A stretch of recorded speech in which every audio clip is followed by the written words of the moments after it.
Scammers getting scammed back is one of the real great genres of the modern internet, right? That beautiful sense of justice when somebody tries a scam and they get got. Well, today it's an interesting one that is actually happening on Steam.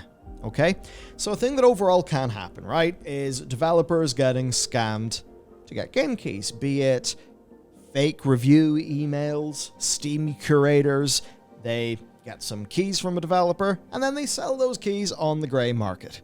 And this whole thing can end up being a real pain in the ass. So today we've got a developer who is turning the tables on the scammers and also highlighting quite the flaw in Valve's systems. It's both the pro and the con of how Valve do things. They operate, they make cool systems.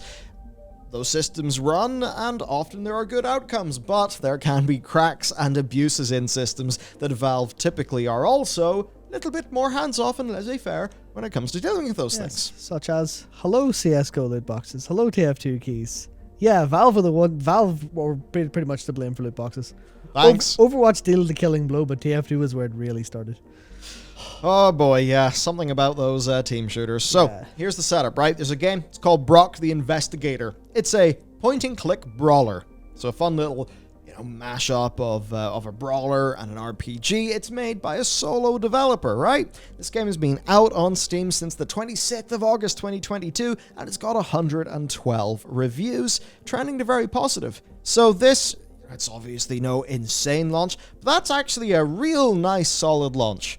Hell yeah. Right? So this is really good stuff for this developer. There is no real issues, the audience are happy, and those are numbers that, considering it's solo dev, in the fullness of time, this is probably going to be just a nice little, median success game. So, big thumbs up. But then some strange things started to happen. Some Steam curators, where the developer noticed that several curators who had left positive reviews suddenly turned them to be negative. And this is where some scamming took place. So, like with all developers, Cowcat, the dev, received a lot of requests for keys prior to launch, ostensibly from streamers, YouTubers, journalists, writers, and sometimes from Steam curators. The sorts who will get a copy of your game, and then they will play the game and give it a review. If that review's good, then hey, that's great news for you, the dev. You just got some promotion. Yeah, that's a big win-win for everyone involved, and it's basically been how games have been promoted since the dawn of time, more or less, so it seems perfectly reasonable to me. But what happens if that potential reviewer in your email is actually not a reviewer? And then what happens if that key appears on G2A or Kinguin or some, cdkeys.com CD keys, some key reselling website? Well, this ends up being a little bit of a problem because that could actually end up being a bit of a lost sale for the curator. This key has went away for free, somebody's now picked up the game, and it's just the only person who's made money here is the scammer and the platform. Yep. Right? And of course, a lot of customers would also not really like the idea of just paying a scammer and a middleman and not the person who actually made the thing they're buying. So, Cowcat noticed a lot of requests from curators, but these Steam curators seemed a little bit fishy. So, Cowcat thought, alright, they're curators, so they're obviously getting keys to review the game. So, Cowcat sent out prologue keys, not the full game. Smart. Okay? So, if the reviewer is legitimate, they get to a certain stage, and oh, hey, this is the prologue? They could just, of course, contact the developer and say, hey, can I have a real key for the rest of the game to finish my review? Oh, sorry about that. Whoops. Sorry, mistakes happen. We got the wrong spreadsheet open. Yeah, here you go. Here's the real key. No harm, no foul. Hopefully, obviously, they don't feel like they're being toyed with. But that seems like a pretty, no harm, no foul, right? Hedging one's bets. Yes. Just thinking, all right, I'll give you a key, but I'm a bit suspicious. Funny enough, none of that ever happened. Right? Those prologue keys were sent out and nothing was heard back from the curators, which certainly if the curators were planning to do a review would be a little bit bizarre. So Cowcat is very much assuming what actually happened, because these keys probably went onto those grey market websites, because that's probably what those curators were doing. And then when the customers demanded refunds because they purchased the game on CD keys, but they only got a prologue key, they then, of course, spited the game developer with some lovely updated curator reviews. Here's a nice little one, right? Regarding review keys request. Hi there. I can see why you have so many negative curator review. Here you can find out the truth about your game. Enjoy. Best wishes. Here's the particular curator who sent out the email. Brock is the only game not recommended out of 204. It does kind of make you wonder why.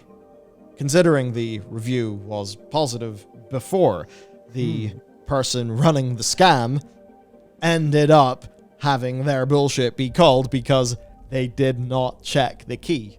Seemingly that they then went to resell. Here's a little bit of, let's say, consumer advice for when you're dealing with curators, right?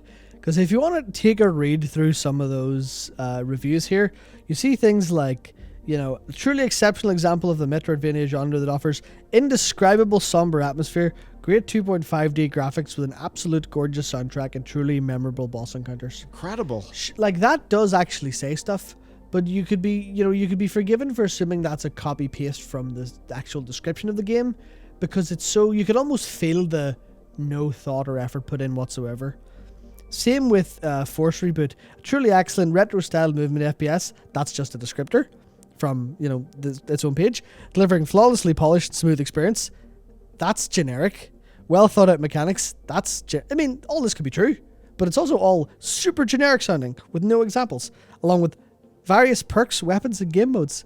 If that doesn't read like a college student trying to get to the 2,000 word mark, I don't know what does. And then you look at Brock and it's just the soft locking galore, broken gameplay, huge waste of time, impossible to finish. There are better out there. So if you see a curator and you think, oh, this is an interesting curator, and it's probably worth reading the reviews to see, have they played any of these games? Because I would take a gander that they've played absolutely none of these whatsoever. So what happened, right? This all blew up online. And Darklink Power, a Reddit user, found some compelling evidence that the situation as a whole was being manipulated, with some of the curators having, boilerplate generic reviews. So here's just a bit of a summary of their post and a few points that they've made. All curators were created on the 17th of September 2021, except for one which was made on the 19th. 7 out of 9 are in the same follower range. One could speculate then that those were all used the same botting system to inflate their follower count. They all have 1 or 2 negative reviews. All of their curator pages share several games as recently reviewed. Their all and recommended numbers are actually all the same. And there are just some other resemblances that may or may not be important, but it comes in here with an edit. It's pretty much 100% confirmed it's a directed attack. All the curators have the same main admin behind them in their groups. The power of a little bit of automation and a couple of scripts and some email addresses is incredible, isn't it? It sure is. You can just farm out keys and make it look legit. It is hateful because you kind of go, man, gotta respect the hustle a little bit. Yeah. But also zero respect for what they're doing whatsoever because it's a horrible, shitty behavior. But yeah. And just so that you really understand what's going on here then. This person sets this up. All these different curator accounts, they got all their stuff going, and they are essentially farming these CD keys. And then they will mass list the CD keys that they get, and essentially they'll just get constant income for as long as they're able to farm out this CD key supply. But the problem here for customers then is, if you're a developer and a bunch of scam keys have got out there, we can track the keys. We will delete, we will revoke that key. That is what any developer will do for, a legitimate copy of the game, because at the end of the day, you cannot reward the scam. Nope. That's the more tricky thing. You maybe hope that if a customer was screwed over in all of this, that then the customer could say, hey, look, this is an awkward situation, and maybe a developer could act with some grace, in that situation. But fundamentally, that's what's going on, right? This is just a scam. It's going to get this person a bunch of money and make key reselling sites a nice little bit via their cut as well. So all of this somewhat reminded Valve that their systems actually exist, because Valve are a little bit fire and forget with some of what they do. Wee bit. So games. Valve actually moved to remove all of the scamming groups and all of the curators. Now, of course, that's not before the curator reviews were returned to positive, potentially in an attempt to fix the problem and get under the radar to get out. But no, Valve came in and they were banned. Now, Cowcat did offer some suggestions on how to, resolve some problems. Stop limiting Curator Connect to 100 requests. That's basically just a back-end thing. Allow curators to request games through Curator Connect, meaning that it's not email stuff. It's all done on platform. That would be far better. It would be better to flag an account rather than to give a key, right? Oh yeah, of course. Way more watertight that way. Open Curator Connect to press YouTubers, streamers with a process to verify accounts. That would be great. We'd love that. Yep. Don't allow curators to review games they don't own. At least allow players to see which curator reviews were done by playing the game and how much playtime. So for the fourth one, does make a whole bunch of sense. The only issue that you could maybe have there is, well, what if the curator played it on another platform or something like that? Yeah. But most of these are sensible enough, simplifying the process, removing opportunities for, scam-related stuff. For the fourth point, definitely a few issues. I mean, take one of the curators, Co-op Cowboys.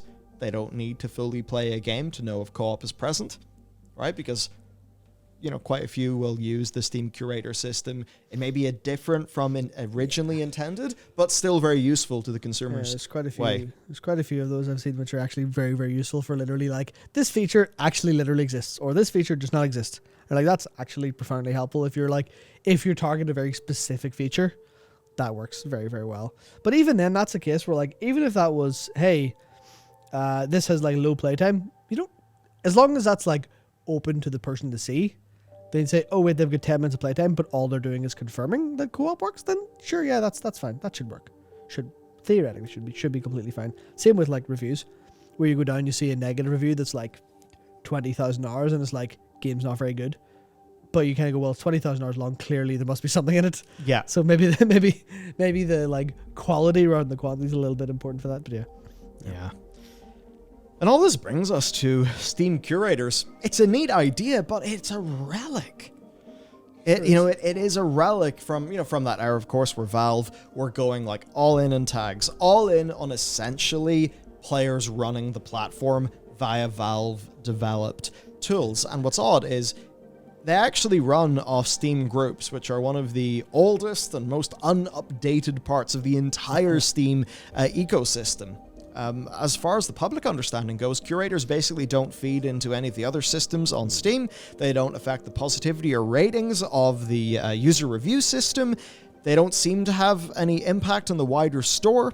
The actual widget for what curators say just often looks like this. It doesn't actually have what they say. It'll make the user go to another page. The most likely place you'll find it is in the curator recommendation carousel, I suppose. But basically with curators, they're barely really engaged with. And if you look at the top 5 curators, Cynical Brick Gaming, obviously, since 2018, right? PC Gamer, Just Good PC Games, PC Master Race, and Critiquing Doge. So that's our largest ones. And then the thing is, Connor, who works with us, does actually, he does curation stuff. And he could pretty much tell you it's a fundamentally very tedious overall experience. So here is the retro remix. It was a blog post write-up. And it's quite funny because you think about it, what a curator is. It's okay, a review and adding something to a list. Well, I have to go to groups, select the appropriate group for the curator. I need to open the group admin page to get to the curator admin page. If I'm doing it in Steam's tabless UI, this is time-consuming and fiddly. If I'm doing it in a browser, it's slightly less fiddly, but still fairly, long-winded. I then have to navigate to the new review page, type in the game name into a box to match it to the one that I'm writing about, then use a small space provided to write about the game if I choose link to any external source for anyone wanting a more in-depth look for each game I want to add. And basically, it's ancient. You know the way sometimes you might be navigating a website and you'll click a link and you'll end up in like the old version of a website and it all looks insane. A bit like, say, using Windows 10, where it feels like there's 7 different versions of the Windows UI floating around, and, you know, there's 2 control panels. One of them is new but shit. One of them is old but good. What is a user supposed to do? So basically, the curator system, it feels like this weird bygone relic that Valve haven't really made good to use. One would hope that they would maybe spark this by actually just doing better. And an example of the impact here is, well, from 11-Bit Studios. As a disclosure, like, I think, you know, we've had 1 or 2 emails with them in the past, but other than that, no relationship. I mean, they all seem cool and all that, of course, but they said that starting today, we won't be granting game keys to Steam curators. Based on our and other devs' experiences, most of the requests come from fake accounts used to gather and resell keys, and the published reviews don't seem to bring any value for the community anyway. And to be honest, they're 100% right. Yeah, it's just basically a community of botting parasites. Obviously, there are people who use it well, but I think the solution to this would probably be just almost in the way that we kind of do at the minute for a lot of other kind of platforms, is literally just because people review games like hell, like crazy, on Steam. So just follow people, like accounts, instead of the group. Make it like Steam creator TripAdvisor. thing. I don't know, like being A little a bit, TripAdvisor top reviewer or something. Yeah, you can just like, oh yeah, well that person reviews all the, say, the indie roguelikes that are top down, because that definitely wouldn't be exactly to my taste. But then, you know, I'd follow something, I'd go, oh, what have they just reviewed? Oh, that, oh sweet. So building like a UI out to piggyback on that functionality might make more sense than this really out of date, old kind of clearly good idea, but not like implemented correctly at the right time, and now since forgotten. And like with almost everything Valve do that they forget about, is just ripe for people to turn around and go, oh, is that a way I can scam people out of money? Excellent. I think what they absolutely need is a keyless, a keyless sharing and permission system for access to games. Because like even, internally, like we have to generate Steam keys to give to our team. Yeah. That's how it works. It's not like it's not like we're just, click, add your account to the organization. Like a more modern thing like a Monday or Slack or Microsoft Teams, and you can have different levels of user accounts, set permit. No, it doesn't work like that. It's all just shuffling keys around the place. That's kind of frustrating. Yeah, no, like in terms of, because I think Steam is really good, right? Obviously, Steam is absolutely fantastic in so many ways. I'm seeing like a version of that where you have a lot of, because that's the one thing I find that is interesting. Maybe it's anecdotal, but I think it's a lot from a lot of people I know, where the social and community side of Steam is definitely lacking comparatively to the past, because people congregate elsewhere now. I feel like Steam kind of suffered from that in that regard, especially when it comes. Some of that's like because people aren't playing Valve games and going in like source browsers where you would like have all that stuff closely integrated. But a version of like this where it's a little bit more, I guess, account relevant. So even like you see on the store page, you start to see things like friends recommendations or follow people you follow, not friends recommendations for reviews and stuff like that. But like in a way that feels substantially more modern and more relevant. But you've got this split approach of word of mouth, right? Everyone's like, oh, I played this game, it's really, really cool, everyone play this game. And then you've got the games that no one's playing been picked up by the algorithm, and people going, oh, hang on, you might like this, no one's played this, but we think it's down to you based on the tags, and you give it a go, and the whole thing is just better for it. But that would be a really good way to take this here's an awful ecosystem full of scammers and Cowcat and their interestingly, Brock the Investigator being the one that being the game that sparked all this, just this detective crocodile going around sorting out all the scammers. I thought that was good. But the way to take like that and then get a positive spin out of it and improve Steam, which you'd be wondering how it can improve, but they'll always find a way. Yeah. So good on you, Brock. Yep. You messed around with scammers, and I think fiddling around with scammers, something we all enjoy. These YouTube channels with millions of subscribers that are all dedicated to fighting scammers. Do not redeem. There we go. Yep, do not redeem. So, that's that. Cheers, Brock. You're doing good work. I hope you found this to be interesting. Anyway, a little bit of, peering into what can be a real pain in the ass for developers. The deep dark side of Steam you don't know exists. There, Brock is taking you to the seedy underbelly of Steam. With that done. Oh, that works really well because it's a crocodile with an underbelly script. Didn't even think about that. Yeah. Well, with that done, thanks for listening. Hope you found this to be a fun one, and we'll catch you next time.